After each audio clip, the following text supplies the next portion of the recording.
The World Health Organization has launched a Stop the Lies campaign, and ironically, it's not about themselves. We have built the world's most successful cigarette brands, and it is our vision to create a smoke-free world. As we continue to make billions selling cigarettes around the world that kill more than 8 million people. Rolling. Our independent scientific research, paid for and approved by the tobacco industry, shows that heated tobacco and e-cigarettes are less harmful. Pineapple lemonade, exotic coconut. Oh, and don't worry, it's all fun and no harm. The company told me so when they paid me. Hashtag vape life. These tobacco laws and policies are a direct and unacceptable violation of smokers' rights. Dear shareholders, our tobacco businesses successfully executed their strategies and delivered a strong financial performance once again. Tamara Ugolini here with Rebel News to show you a stunning case of irony, where the World Health Organization has launched a Stop the Lies campaign just last week. This campaign is meant to highlight how the tobacco industry influences public health policies. The WHO press release states that this is a vital initiative to protect young people from the tobacco industry and their deadly products, in which they call for an end to tobacco industry interference in health policy. On X, formerly known as Twitter, the WHO uses the hashtag #TobaccoExposed and disseminates information about how Big Tobacco uses billions of dollars to do things like influence public health policies, pander fake commitments to smoke-free world, how the industry itself funds junk science and capitalizes on sustainability projects to look like they care about the environment, and then, of course, how it also funds front groups that rally against tobacco control laws and policies.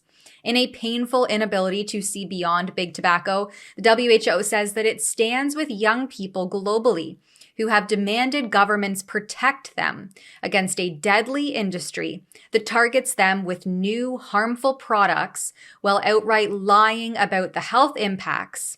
We call on all countries to safeguard health policies from this deadly industry by not letting them have a seat at the policy-making table. The WHO claims that the tobacco industry lies to the public and spreads misinformation through things like the front groups and funding conflicts mentioned above, social media influencers, sponsored events, and fake corporate social responsibility initiatives.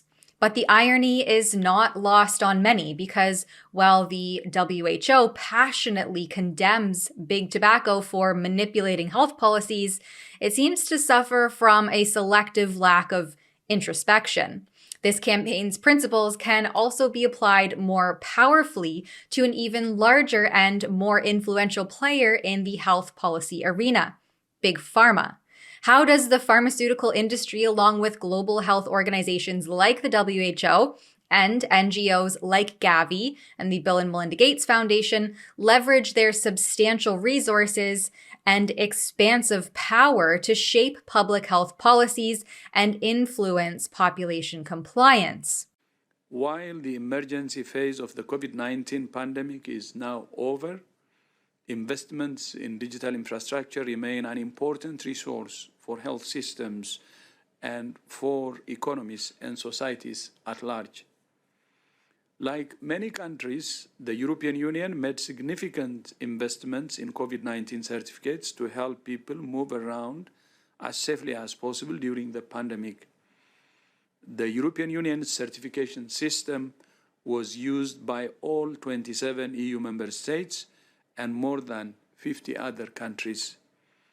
Building on the success of the EU system, WHO is proud today to launch the Global Digital Health Certification Network. As the WHO highlights the dangers of unchecked tobacco tactics, one can't help but wonder, when will they do the same for Big Pharma? Or is it too much of a sacred cow? For Rebel News, I'm Tamara Ugolini.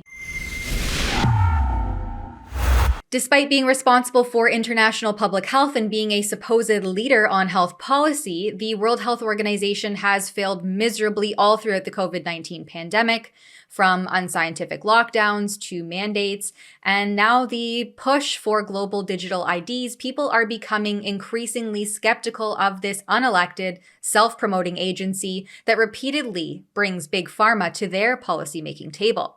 If you would like to see more of our reports on this subject and support our journalism, please do so at exposethewho.com. That's exposethewho.com.